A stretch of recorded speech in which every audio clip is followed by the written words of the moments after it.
If you need to start an e-commerce site and sell online, Shopify is the best platform for you.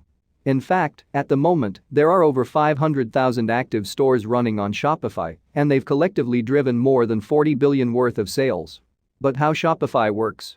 And how to start a Shopify store? First, you need to create a Shopify account. The registration process is very simple. You go to the Shopify website and see the free trial registration bar right on the homepage. Before buying one of the plans, you can try using Shopify for free for 14 days. But in the description below we have 21-day extended trial link and 10% off for every Shopify plan. Don't miss it. Okay, now back to registration process. Type your email into the bar and the account creation process will begin. The registration wizard will ask you for the name of your store right away, so be sure to think of it before starting. Just follow the steps of the registration. You will have to answer a few questions about your selling experience, revenue, and the purpose of creating the site. It will also gather some personal data about you, your business address and your phone. When the process is finished, you land at your Shopify website's dashboard. There you can see a window that offers you to start creating your website with adding a product, customizing a theme and choosing a domain. Let's start with the theme. Setting your store's theme. Appearance matters a lot. Users evaluate the design of your Shopify online store, and their impression will be the main argument to stay a little longer or leave. Probably, you are not a skilled web developer and won't be able to build a whole website from scratch. Shopify is the CMS for people who don't know how to code, so it takes care of the look. The ready-made theme, created by professionals, already has all the elements you need and is breathtakingly beautiful. So, in case of the Shopify, you can choose a free or paid theme from the original shop or get a nice theme elsewhere and download it to the website. You can choose a professional theme from Template Monster or Theme Forest. Links are in the description below. If you just started the online store creation, you can open the themes menu right from the homepage. There is a set of tips for beginners, so just open the Customize Theme tab and hit the Customize Theme button. Besides that, if you would like to change the theme further, you will easily reach it by going to Online Stores Themes. Here is the part of your online stores menu where you can manage your themes. The currently used theme is displayed at the top of the list.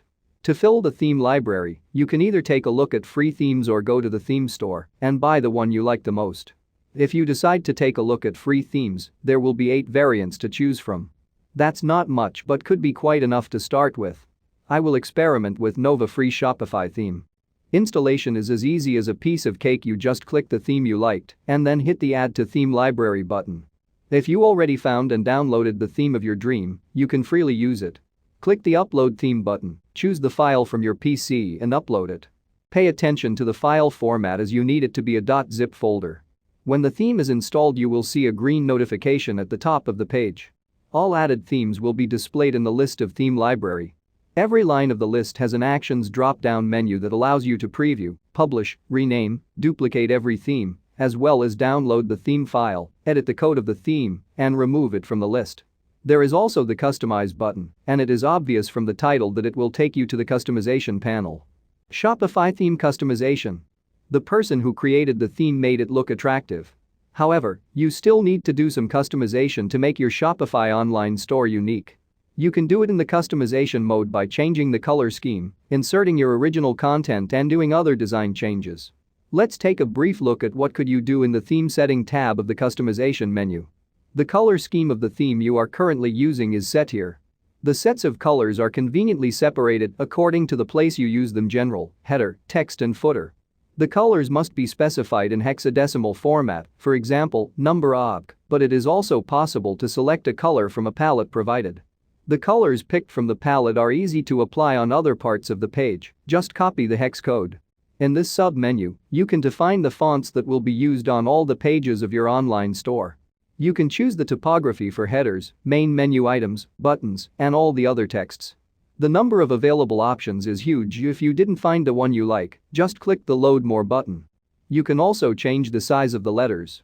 To make reading the descriptions of the products easier for your audience, I would recommend you to choose sans serif fonts for the base style section. I'm sure you noticed a tiny image that appears on the left side of almost every website tab you open. That is a favicon, and if you have a logo you should think of putting it to the tab too. Here in this sub-menu section, you can do it.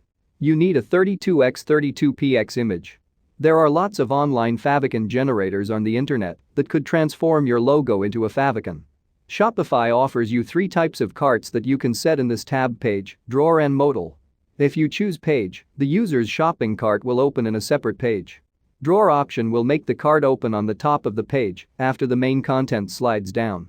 Modal variant will cause the shopping cart to open in a pop-up window. The drawer variant is the most convenient one for my taste, but you should choose what will fit your needs.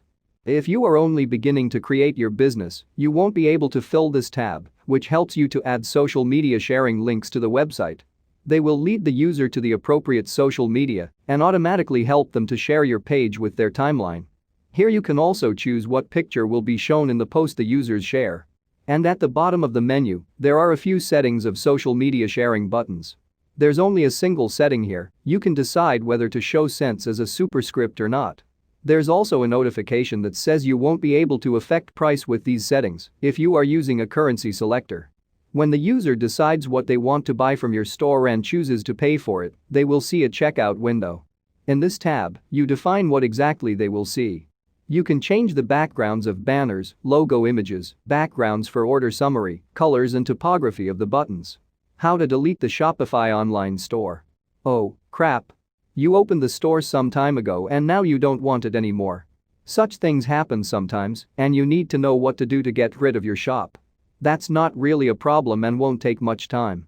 Shopify bills you every month, so you need to close the store to avoid additional payments. Before closing the store, make sure you have no debts. If you haven't paid your monthly bill for Shopify usage or any of the paid plugins usage, you won't be able to close the shop. By the way, if you have some paid add-ons and want to use them on another website, remove them from your Shopify store manually. If you leave them, you won't be able to use them anywhere else.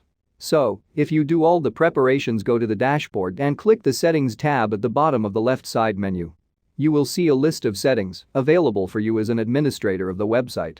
Find the Plan and Permissions option and click it. Scroll the page down, and you will see the Store Status table.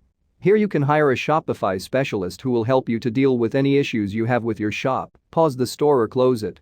When you pause the store, you get the chance to get back to it anytime you feel ready. After closing the store, you will have only 30 days to change your mind and reactivate it. After that, all the settings and content will be gone. If you are really sure, click the Close Store button, type in your password and confirm the wish to proceed. That's all. Your Shopify online store is over, and no one will be able to visit it anymore. Conclusion. Those are the basics. Now you have learned how to create a Shopify online store, how to choose and apply a theme, and what instruments there are to customize it. The store you created probably already looks good and is ready for adding the products and setting the prices. Carry on like that, and soon you will have a great store that your customers will like to buy from. In this video's description, we have 21-day extended free Shopify trial link and 10% off for every Shopify plan. Also, the best Shopify themes links in the description. Don't miss them.